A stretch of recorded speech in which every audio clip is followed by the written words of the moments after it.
Olá pessoal, bem-vindo de volta ao canal Reflexões Cotidianas. Faz tempo que eu não faço um vídeo e eu volto a fazer um vídeo sobre o Covid. Mas antes de tudo, dá um like, se inscreve aí no canal para continuar recebendo esses vídeos. Eu vou fazer vários vídeos, tanto de Covid como de outros assuntos, tá? Assuntos políticos, etc. Mas de novo, lembrando sempre, qual é o objetivo do canal Reflexões Cotidianas? Não é te levar para a direção A ou B ou C. É te mostrar dados e fatos que façam você refletir e não apenas ficar repetindo o que outros falem, seja a opinião A ou a opinião B. Não repita. Veja o lado A e o lado B e crie a sua opinião C, tá? Ou D, ou E, ou F, ou G.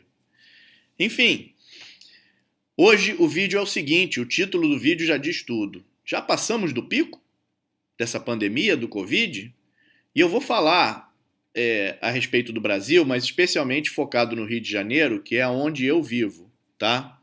Então é o seguinte, me passaram um site e eu entrei lá para dar uma olhada, que é o site do Registro Civil, dos cartórios, da associação de todos os cartórios. Todos eles têm um sistema integrado em que todas as informações chegam nesse sistema, tá? E pelo registro da certidão de óbito, eu obtive uns dados muito interessantes. Dá para ver lá no site uns dados muito interessantes. Então, o que acontece? Vou explicar rapidamente como é que se faz o registro de uma certidão de óbito, se algum de vocês não teve o desprazer de ter que fazer. Eu, infelizmente, já tive que fazer esse procedimento desagradável, lógico, não é? Quando você vai registrar o óbito de uma pessoa, essa pessoa certamente era ligada a você de alguma maneira. Então, o que acontece? O médico, né, se a pessoa morre no hospital ou se ela morre em casa, tem que ser dado um atestado, uma certidão, um atestado de óbito, não é? Na verdade, lhe dão um papel que lhe dá o direito de ir ao cartório, registrar o óbito e conseguir com isso o atestado de óbito. O atestado de óbito que você leva para entregar a documentação não é o papel que lhe dão no hospital, é um papel registrado no cartório. E você tem um prazo para fazer isso, né? Então, e o prazo é de dias, não é um prazo de semanas nem meses, tá? Eu já não me lembro mais o prazo porque eu fiz um ou dois dias depois. No caso específico meu, foi o falecimento da minha esposa. Então você pega esse papel, vai no cartório e faz o registro do óbito, tá? Os dados de registro de óbitos por Covid ou por suspeita de Covid, tá? Eles estão nesses dados nesse site. E olha que interessante, o número de registros de morte por Covid no Brasil e no Rio de Janeiro são maiores do que os dados pela Secretaria e Ministério da Saúde, tá? Isso se dá por duas razões. Uma é porque os testes, às vezes, pessoas não tinham sido testadas quando morreram, e aí o teste demora um tempo até sair o resultado. E o Ministério da Saúde está procurando colocar lá apenas os que eles confirmaram. A morte foi confirmada por Covid, não suspeita. Já no registro civil, vai registrado também a suspeita, e está tudo misturado ali. Então o número é um pouco maior. Porém, a maneira como esse número é distribuída é bem diferente, como vocês podem ver nesse gráfico que eu vou colocar no ar agora. Tá vendo? Nesse gráfico mostra que o número de óbitos pelo registro da certidão de óbito, ele tem uma variação que é sempre diferente. Porém, o que eu quero mostrar para vocês, e esse é do Brasil inteiro, é o final. No final, nós temos uma discrepância muito grande. Eu, sinceramente, de novo, não estou falando nem A nem B. O que eu quero é que vocês vejam isso daí, notem a mesma coisa que eu notei. Enquanto o registro de certidões de óbito por Covid ou suspeita de Covid está caindo muito, o número dado pelo Ministério continua a crescer. Alguma coisa está errada nisso aí, não é? Não sei. Será que na próxima semana, vamos esperar mais uma semana para ver o que acontece, mas tem alguma coisa estranha. Alguma coisa aí está estranha, não é? Porque não pode o registro, o número de mortos está subindo e o número de registros está caindo. As pessoas não estão registrando os seus mortos? De novo, o prazo que eles têm é pequeno, não é? Mas, de qualquer maneira, eu particularmente vou ver como isso se desenrola no decorrer dessa próxima semana para ver o que acontece. Tá? Esses dados são os dados até domingo, dia 10 de maio, que foi o Dia das Mães. Tá? Bom, vimos os números do Brasil, vamos ver aqui os números do Rio de Janeiro. E como vocês podem ver, no Rio de Janeiro está com a mesma tendência. A discrepância ainda é maior entre o registro e o número oficial de óbitos, não é? Mas você vê que o principal daqui é ver a tendência no final desse gráfico. No final do gráfico mostra que os registros estão caindo e, de novo, a notificação de mortes pela Secretaria de Saúde está subindo. Não sei, não consegui correlacionar esses dois. Se alguém aí que estiver assistindo o vídeo souber como correlacionar, pô, coloca aí nos comentários, gente, tá? Eu vou colocar, sim, nos comentários eu vou colocar a fonte da onde eu tirei o número do Ministério da Saúde, que é um site que todo mundo já deve, nessas alturas do campeonato, conhecer, pelo menos quem está querendo acompanhar, né? E o dos cartórios, que esse, como eu falei, eu recebi de um amigo num grupo de WhatsApp, porque ele sabia que eu vinha acompanhando, fazendo gráficos e etc, tá? Então é isso, as razões para a discrepância eu não sei.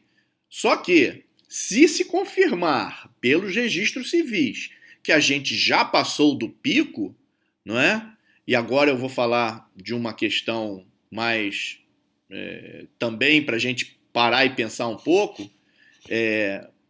São duas questões que eu quero abordar. Mas se a gente já passou do pico, gente, está na hora da gente voltar ao trabalho, não é? Poder sair com responsabilidade, com critérios, desde que o seu sistema de saúde no local onde você está não esteja em colapso, tenha bastante leitos disponíveis ainda para atender quem, porventura, venha ainda a se contaminar. Então, obviamente, isso descarta Rio de Janeiro e São Paulo, que estão numa situação muito, muito crítica, não é?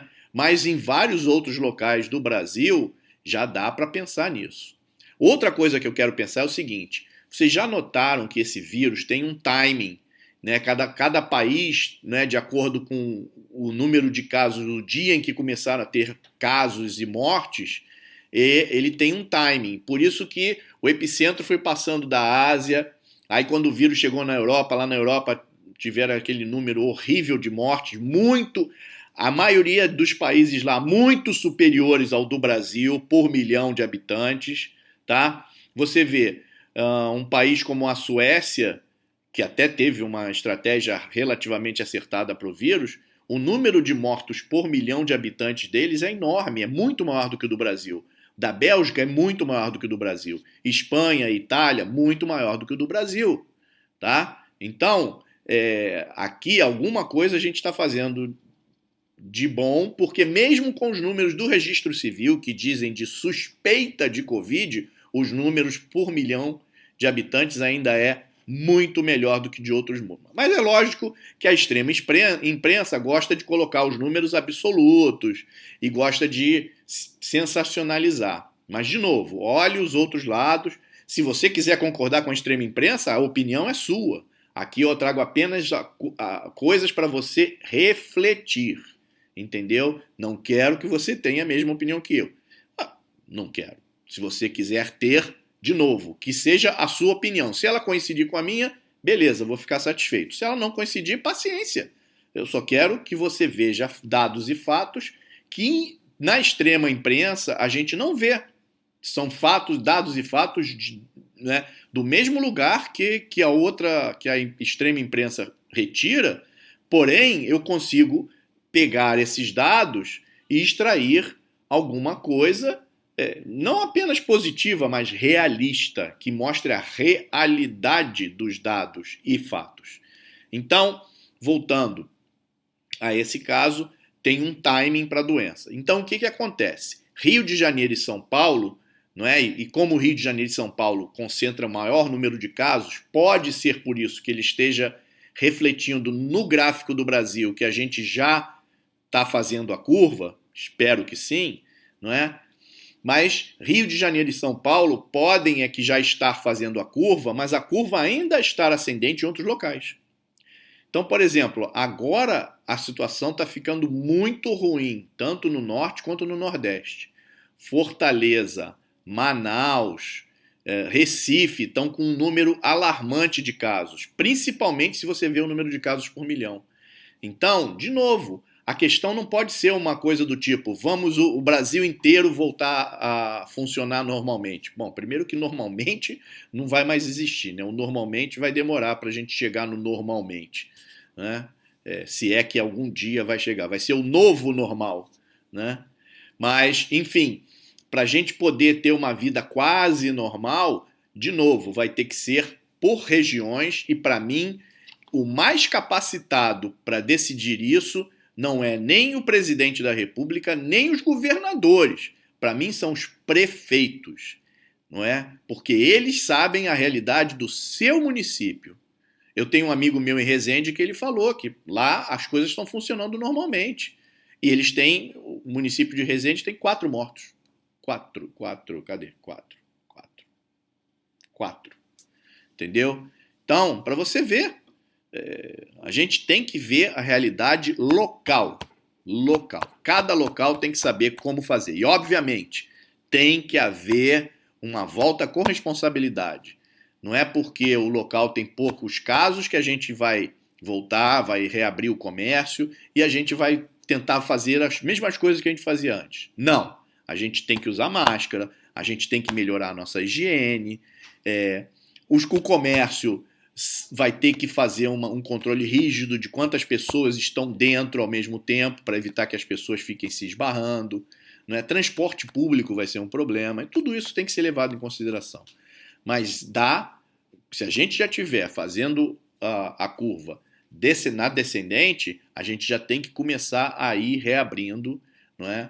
E de uma maneira responsável. Espero que o Ministério da Saúde divulgue o mais rápido possível quais são os critérios para a reabertura, não só os critérios em termos de número de mortes ou número de casos confirmados ou número de leitos disponíveis, mas também os critérios sociais, do distanciamento social, que as pessoas fiquem separadas, que as pessoas tenham o uso obrigatório de máscaras, etc. Tá? Bom, era isso que eu queria trazer nesse programa.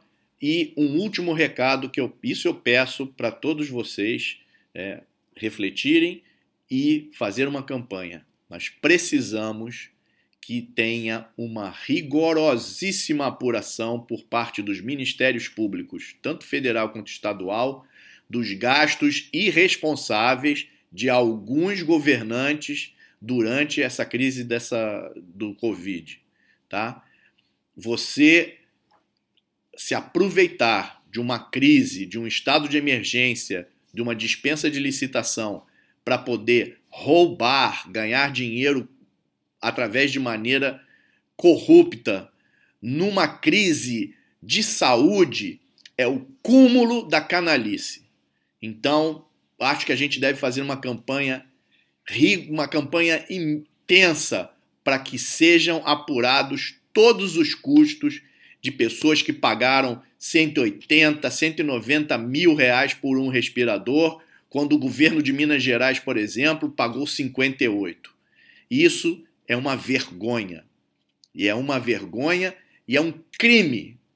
Isso é um verdadeiro assassinato. Isso mata muito mais nesse país do que qualquer crise de pandemia. Reflitam sobre isso.